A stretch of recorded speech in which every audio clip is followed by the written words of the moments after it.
Hey y'all, welcome back to my YouTube. Today I want to talk to you about some of the things that I feel I've learned that you need to know. Love yourself before you try to love someone else. I get so many questions on TikTok and Instagram from really young women.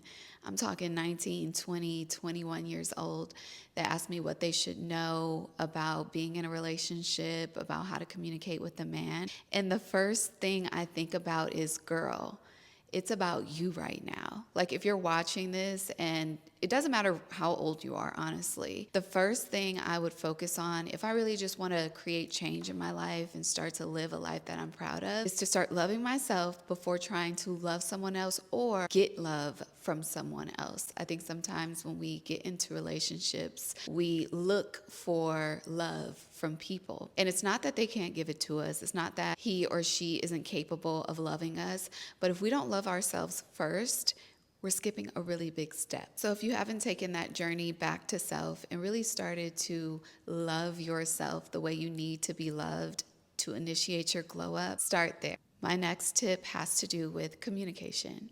Communication is single-handedly one of the most important skills everyone needs to know.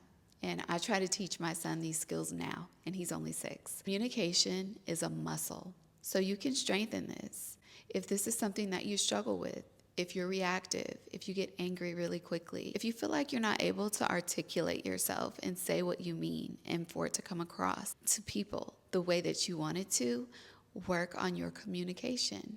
Work on the way you articulate yourself, the way you express yourself. If you feel like when you speak you're not clear, if you feel like when you say something people take it the wrong way, this is a sign that maybe it's time to focus more on how you can communicate more clearly.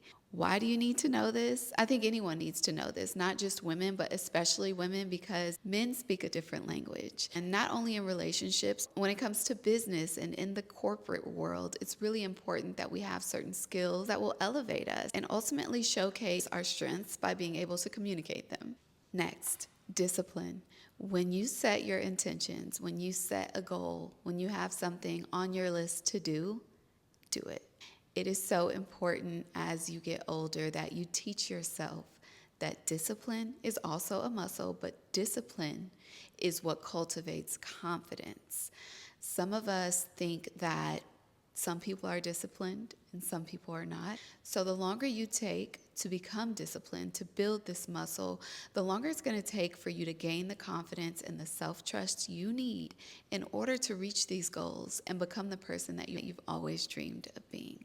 When it comes to setting intentions and having goals, really focus on keeping that momentum up while you have it. I'm an Aries, so I often start things and stop. And what I've realized is that when I stop, it's hard for me to pick it back up where I left off because the momentum is gone. And we really have to learn how to work off of that momentum when we have it. I don't believe that people can change your trajectory. However, I do believe that if you allow the interruption of other people's energy on your goals, it could really set you back. Sometimes we may have intended to do certain things or reach certain goals, and all of a sudden someone comes in and distracts us, whether it's a friend or a husband or a coworker. And we have to learn how to set boundaries with those people and continue to focus on the goal. Otherwise, it could really interrupt the outcome. So work off of that momentum when it's at a peak. Don't let anything get in your way. Stay focused, tunnel vision. This one pertains a little bit to relationships. Your husband, your boyfriend, your brother, your family, your best friend, your auntie, whatever. You cannot change people, but you can pray for them. So even if you feel like you're in a dynamic where you're doing the work and someone isn't reciprocating, they're just not on the same vibration. A lot of the times I will tell you guys to just remove your energy. And I know that in certain circumstances, that's just not the case. Maybe you live with this person, maybe you just have to interact with this person every day and you're really just trying to figure out how to get through the days. Pray. You can't change people. You can't make them see what you see. You can't turn them into someone that you want them to be, but you can pray for them. You can ask God that He sends them a message, that He instills in them what you are trying to. And this is all with the assumption that you are seeking positive outcomes and you have good intentions. Especially as a wife, one thing that I do is I make sure when I pray at night that I'm praying over my husband, that I'm asking God to protect him, that I'm asking God to give him the strength, give him the love, give him the focus, give him all the things that he's going to need to be independent of me, a good man. And then if we are experiencing some tough times in our relationship, then of course I will pray specifically, maybe better communication between us for us to see the good in each other if we are at a point where we just feel like, "Ugh, we're just butting heads." So always rely on prayer and have faith, because if you pray and you try to control the outcome, it's the same as not praying.